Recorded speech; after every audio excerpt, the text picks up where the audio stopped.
1409일 되는 미국 대사관 시민들의 행동일입니다. 어제는 보니까 국민의힘당 공천 관련해서 단수 공천이 이제 되는 지역은 경쟁자들이 다 거의 막 컷오프 되듯이 되었습니다. 그런데 그 중에 송파갑에 박정훈 TV조선 전 앵커가 이제 되면서 안영환 의원하고 석동현 전 민주평통 사무처장 두 사람이 거의 뭐 컷오프 된 것이죠. 그 두 분에 대한 저도 충격이었습니다. 송파갑 같은 경우는 세 사람 중에 한 사람이 나가더라도 충분하게 될 수 있는 것입니다. 안영환 의원도 국회의원도 했고 방통위원도 했고 책도 많이 썼고 또 언론인도 했고 아주 자질이 있습니다. 그리고 석동현 처장 같은 경우도 윤석열 정부 출범할 때 상당히 기여를 많이 했습니다. 공도 많습니다. 서울대법대 동기라고 석동현 처장 같은 경우도 혼신의 힘을 다했고, 그리고 민주평통 사무처장직을 지내면서도 본인이 할 수 있는 역량을 다해서 민주평통을 그래도 정상화시키는데 상당한 노력을 했어요. 그리고 본인의 꿈인 정치의 꿈에 한번 도전을 해봤습니다. 그런데 그 도전의 기회를 이렇게 경선할 수 있는 기회도 제공하지 않고 뺏어버리는 이 부분에 대해서 저는 상당히 좀 충격적이었다, 이런 말씀을 드립니다.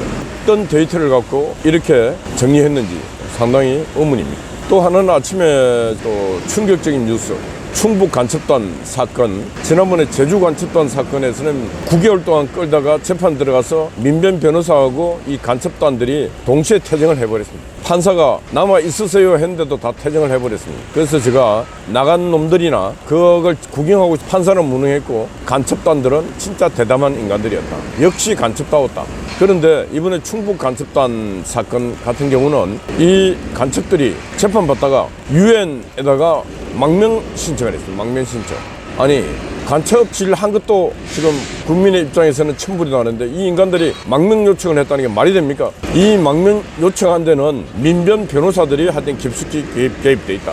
근데 국정원, 경찰 간첩 안 잡습니다. 간첩 천국 세상이 됐습니다. 최재행이라 하는 인간도 지금 조사해보면 저거는 노동당 당서열 상당히 높은 지위에 있을 것이다. 근데 아무도 간첩을 안 잡아요. 간첩 수사 기능이 작동을 하지 않고 있습니다. 정보 기능이 작동을 하지 않습니다. 누가 이렇게 만들었습니까? 문재인이가 이렇게 만들었습니다. 문재인이가. 이 문재인이를 진짜 저거를 구속시켜야 되는데 아무도 구속시킬 생각을 안 하고 있습니다. 오늘 아침에 또 용인 경전철에 대해서 이제 판결이 났는데 200매덕에 대해서 지금 전임 시장 부실 결정을 했던 시장에게 책임을 묻는 판결이 났다. 예, 제가 볼 때 문재인에게도 돈을 잘못 쓰고 헝청망청 쓰고 한전 부실 만들고 했던 거 다 책임을 물어갖고 문재인에게도 지 평생 그리고 죽음 이후에도 갚을 수 있게끔 책임을 물어야 됩니다. 그래서 지자체장들이고 정치인들이 지 멋대로 돈 써버린 부분에 대해서는 반드시 책임을 물어갖고 이 사후에라도 책임질 수 있는 그런 문화가 이제 정착이 돼야 된다.